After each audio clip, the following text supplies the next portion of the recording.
Hello, everybody. My name is Benny, and welcome to The Fool's Apprentice. Today is another one card tarot study, and we are doing the Tower card today. Hi, how are you doing? I'm doing so good. How are you, Benny? I'm doing great. Will you please introduce yourself to our viewers? Absolutely. My name is Quynn. You can find me on YouTube at lucid.moons, and you can also find me on Instagram at lucidmoons. Wonderful. How long have you been studying the tarot? So I got my first tarot deck when I was like around like 17 or 18 years old. So I've been casually dabbling for over a decade. But I got serious, yeah, for real, dabbling. Yeah. So amazingly young. Oh, I stop was it. thinking 3, 4 years maybe. I Wow. know I'm about to turn 32 in December, so Get out. yeah. Wow. Yeah. Okay, I'm sorry. That really took me aback. Oh, I'm flattered. Thank you. So yeah, for a while, I've been I've had a couple decks. But like many other people, I got really into studying tarot like on a deeper level in the 2020, the beginning of the pandemic. Mhm. So Yeah, that's when I started really like getting into it. that's a theme. And Yep. where are you from? I'm from Arizona. I live in southern Arizona. I'm a little Okay. desert witch down here, and yeah, Wonderful. Okay, great. Well, I really appreciate you coming on. yeah, Uh, absolutely. so what Rider Waite Smith do you have? So I actually don't own any like true RWS, but I do have a deck that's like a really good clone. And Japanese majors only deck. And let me look Okay. at my notes to find the name because it's called the Tarot Fortune Telling, Okay. and the creator is Nanako Hachidate. Okay, it's Oh, a really cool cool. deck. I found it Okay. on Instagram. Yeah, super cool. And so it's a little bit glossy, but here is my tower card, and it's pretty much like the typical RWS. Yeah. Okay. Wonderful. Yeah. And those are those people, four people in the white? Yes. There's actually four people falling out of the tower. Okay, I was trying to figure out if it was mice or people. Yeah, it's people. Yeah. And I have the Neo Rider Waite Smith. I just love these colors are amazing. Beautiful, classic, Yeah, so love pretty. them. So tell me what your interpretation of the tower can be when it comes up for you. So I was really excited about this because I love the tower card. It's actually one of my favorite cards. Yeah, I love it so much. It's such a powerful card. It's such a healing card. Often it's associated with like a big upheaval, with a destruction, with some kind of crisis. But I think it can also be like an awakening or a liberation, a revolution of sorts, which I really love that aspect about it. I think this crazy change happens to us sometimes, and it feels so scary and it feels so painful, but it's so necessary for us to create like room for new growth to happen. Yeah. And I just want to mention to everybody that I had someone who had to step back from the tower card, and Quinn decided to step in, which was great. I asked her. She didn't decide. I asked her. And so I love the fact that it just happens to be one of your favorite cards because that's what I'm asking people is to do their favorite cards because they tend to have a passion for. I love that. And so, yeah, for me, the basic thing is like sudden change. It is a Definitely. card that kind of frees you up, even though you don't realize could be freed. A lot of people see this card as a negative card. I don't see it as a negative card. I see it as a card that creates a lot of seriousness in your life. It just, all of a sudden, you're forced to get grounded and see things that you normally wouldn't see or want to see. Uh, of Absolutely. course, a lot of destruction, a lot of chaos. But through that, this card actually brings a lot of insight and awakening. It helps build resiliency and determination in the upright position. When it comes up for me, when I always have to remind myself that an upheaval or some kind of drastic immediate change isn't necessarily a bad thing. It's just going to Right. be very uncomfortable for a while. Definitely. It feels like you're dying. Like it's like the worst feeling when it's happening to you when you're in the Yeah. midst of it, right? Because I think it often for me comes up when I'm kind of like living in my comfort space and I'm kind of living in like an illusion space. And then all of a sudden, I'm like hit with like a realization like what I was working towards is going to shit. It's not working out. Or what I thought was true is actually a lie, right? So it's like a really hard realization sometimes of all this that we felt comfortable in is now falling apart. It's collapsing. Yeah, this card I think is a card that can pierce denial. Definitely. You know, that all of a sudden that epiphany, that insight that you couldn't see or wouldn't see, but some external force forces you to see it. Like, let's say, an intervention or having somebody wanting to end a relationship or getting fired. One thing that this card does, I think, that maybe people don't really think about a lot, is it all of a sudden it forces you to be very present in your life. Like, people talk about mindfulness and be in the moment. Well, this card is going to do that and it's going to shove you there, and there's no way around it. Absolutely. It's almost like it's an inevitable change that is beyond your control. And I think that's what's so hard for a lot of us is that like loss of control. Yeah. That's like the really difficult part. But ultimately it is taking you towards it's moving you towards your greater good.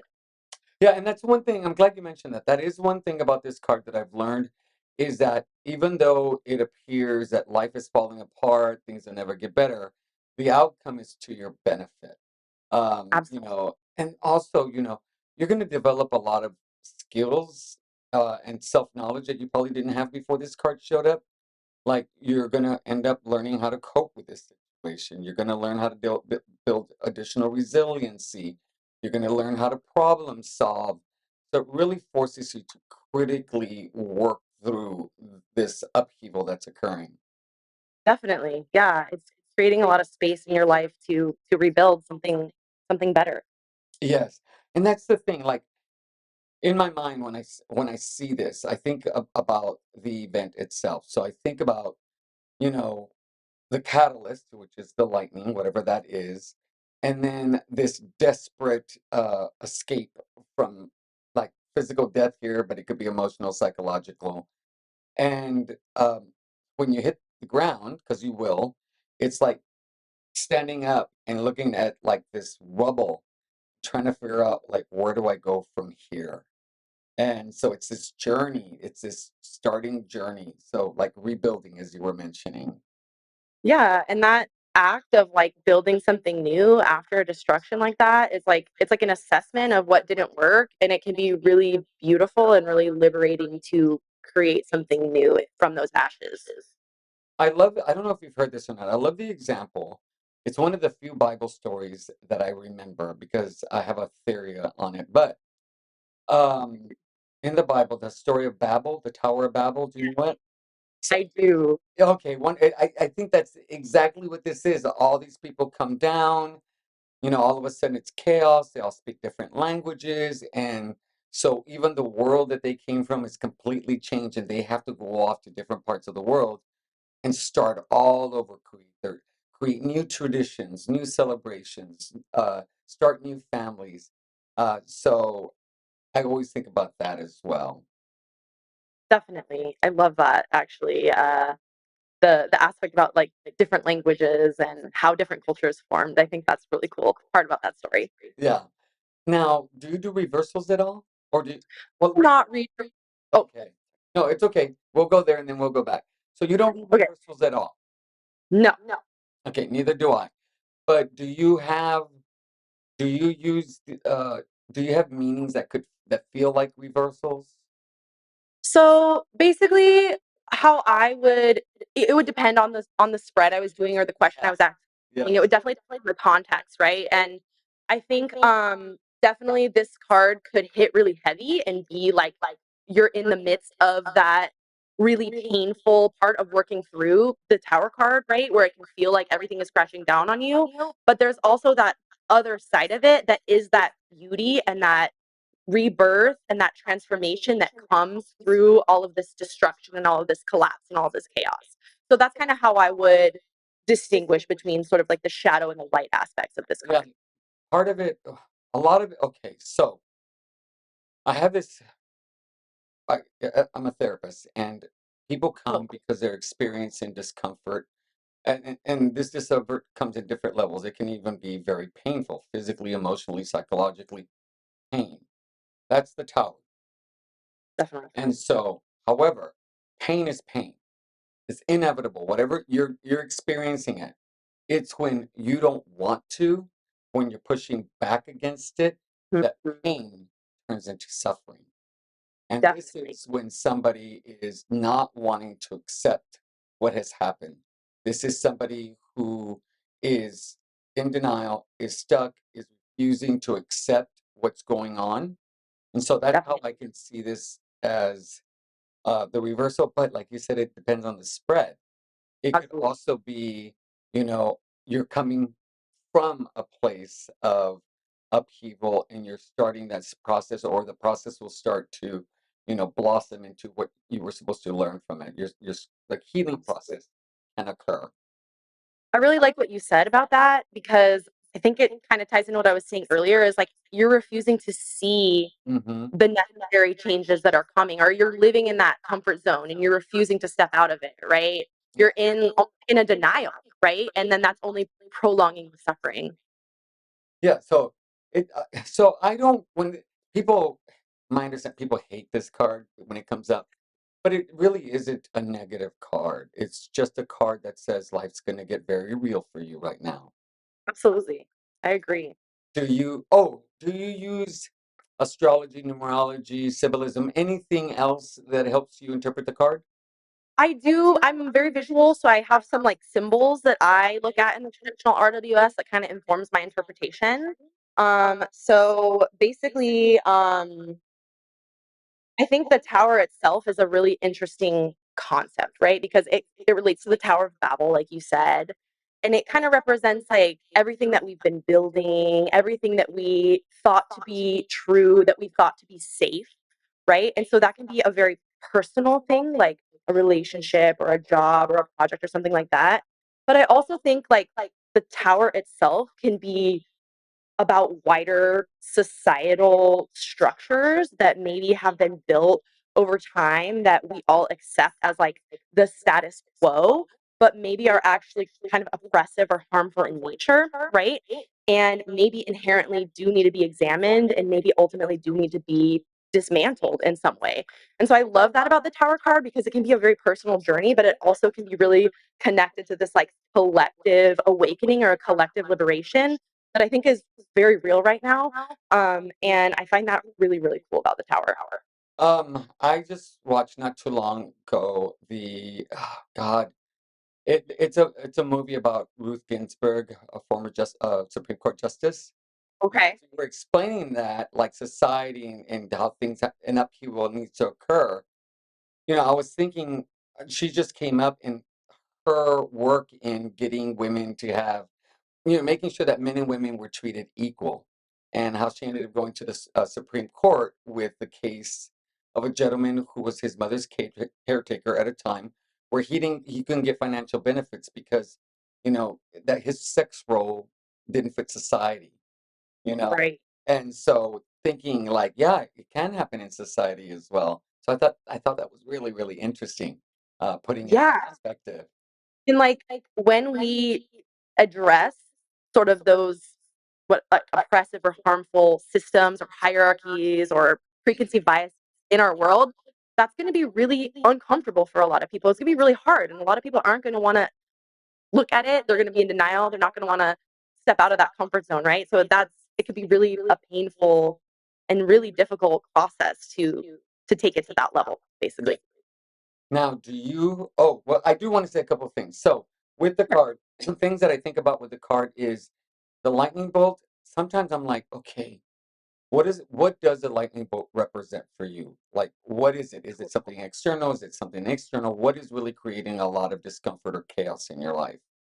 Definitely. The crown is really a representation of like the suit of pentacles, because it deals with the material world.